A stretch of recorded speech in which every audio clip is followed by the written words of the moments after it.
அவர் உட்கார்ந்து வட்ட வட்டமா புகை விட்டுட்டு இருக்கிறாரு. புகை பிடிக்கிறார். அதெல்லாம் வந்து ரீலா எடுத்து போட்டிருக்காரு. அந்த ரீல்ஸ் எல்லாம் வைரல் ஆயிட்டு இருக்குது. இதெல்லாம் ஒரு கொடுமை.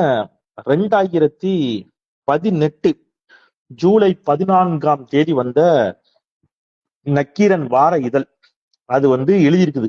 சிக்கிய நடிகை, ஸ்கிரீன்ல காட்டுறேன் பாத்துக்கீங்க, சிக்கிய நடிகை ஓபிஎஸ் டீமுக்கு இபிஎஸ் விரித்த வலை அப்படின்னு எழுதப்பட்டிருக்கிறது.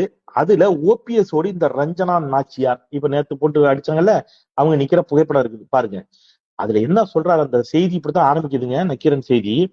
வழக்கத்தை மீறிய பரபரப்புடன் கடந்த வாரத்தில் சென்னை விபச்சார தடுப்பு பிரிவு போலீஸ் ஆய்வாளர் மகாலட்சுமியின் அலுவலகம் அமைந்துள்ள சிந்தாதிரிப்பேட்டை பகுதி காணப்பட்டதற்கு காரணம் சின்னத்திரை நடிகை ரஞ்சனா நாச்சியார். இந்த நேற்று மாட்டினாங்களே இவங்கதான். விஷாலின் இரும்பு திரை உட்பட ஏகப்பட்ட தனியார் டிவி கேம் ஷோக்களிலும் இடம்பெற்றவர் ரஞ்சனா நாச்சியார் என்பது இவருக்கு வைத்துக் கொண்ட பட்டப்பெயர். ஆர்.கே. சுரேஷ் கதாநாயகனாக நடித்துக் கொண்டிருக்கும் பில்லா பாண்டி, வேட்டை நாய் போன்ற படங்களில் ரஞ்சனா நடித்து வருகிறார். சமீபத்தில் சின்னத்திரை நடிகர்கள் ஒரு கூட்டமாக போய் ஓபிஎஸ் சந்தித்து விட்டு வந்தார்கள். அதன் பின் ஓபிஎஸ்ஸின் வீட்டில் ரஞ்சனா நாச்சியார் அடிக்கடி தென்பட ஆரம்பித்தார் அப்படின்னு போட்டிருக்காங்க. உளவு போலீசார் விசாரிக்க ஆரம்பித்தார்கள். எடப்பாடி பழனிசாமி தான் அப்ப முதலமைச்சர்.